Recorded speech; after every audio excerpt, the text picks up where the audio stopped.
વર્ષ 2024ની પ્રથમ સંકષ્ટી ચતુર્થી નિમિત્તે આજે ગણેશ મંદિરોમાં ભક્તોનો માનો મહેરામણ જોવા મળ્યો। વર્ષ 2024 જાન્યુઆરી મહિનાની પ્રથમ ચોથ નિમિત્તે વડોદરા શહેરમાં આવેલ ગણેશ મંદિરોમાં ભક્તોની ભારે ભીડ જોવા મળી। આ દિવસ જ્ઞાન, વિદ્યા અને જ્ઞાનના દાતા ભગવાન ગણપતિને સમર્પિત છે। સનાતન ધર્મમાં ગણપતિજીને પ્રથમ ઉપાસક માનવામાં આવે છે। તેમની પૂજા કરવાથી જીવનના તમામ અવરોધો દૂર થાય છે। આ વર્ષની છેલ્લી સંકષ્ટી ચતુર્થીના દિવસે ખૂબ જ દુર્લભ યોગનું સંયોજન થઈ રહ્યું છે।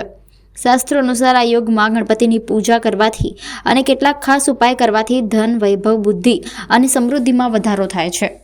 ચાલો જાણીએ સંકષ્ટી ચતુર્થીના શુભ સમય, શુભ યોગ અને પૂજા અર્ચના કરવી જોઈએ। આ રિદ્ધિ સિદ્ધ વિનાયક ગણપતિ મંદિર ખાતે વહેલી સવારે ગણપતિ દાદાને કેસર સ્નાન કરવામાં આવ્યું। સાથે મંદિરમાં રાત્રિના 9:30 કલાકે મહાઆરતીનું આયોજન કરવામાં આવ્યું છે।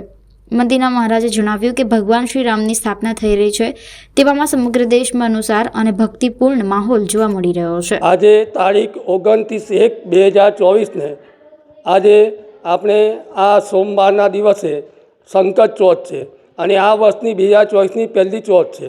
આ ચોથના દિવસે જે પણ ભક્ત સાચી શ્રદ્ધાથી, સાચી ભક્તિથી તેમજ દરેક કામમાં સફળાત્મા યા ગણપતિની પૂજા અર્ચના આરાધ્ય કરે છે, એમની મનોકામના સિદ્ધ થાય છે। તેમજ આ દિવસે સહસ્ત્ર મોદકેન 1000 મોદકથી આપણે ગણપતિ દાદાનો યજ્ઞ કરે છે, નૈવેદ્ય બતાવે છે, એમના ભક્તોની મન ઈચ્છા પરિપૂર્ણ થાય છે। તેમજ આ દિવસે 1008 દૂર્વા પત્ર ચડાવવાથી ગણપતિ દાદા તરત પ્રસન્ન થાય છે।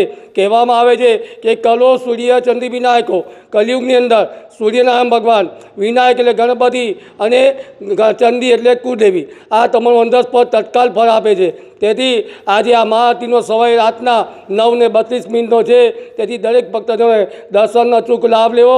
તેમજ આગામી 15 દિવસમાં આપણે 13 તારીખે ફેબ્રુઆરી 13 તારીખના દિવસે મંગળવારે ગણપતિ દાદાનો પ્રાગટ્ય દિવસ હોય, તેમજ આ દિવસે ગણેશ યાગનું આયોજન કર્યું છે।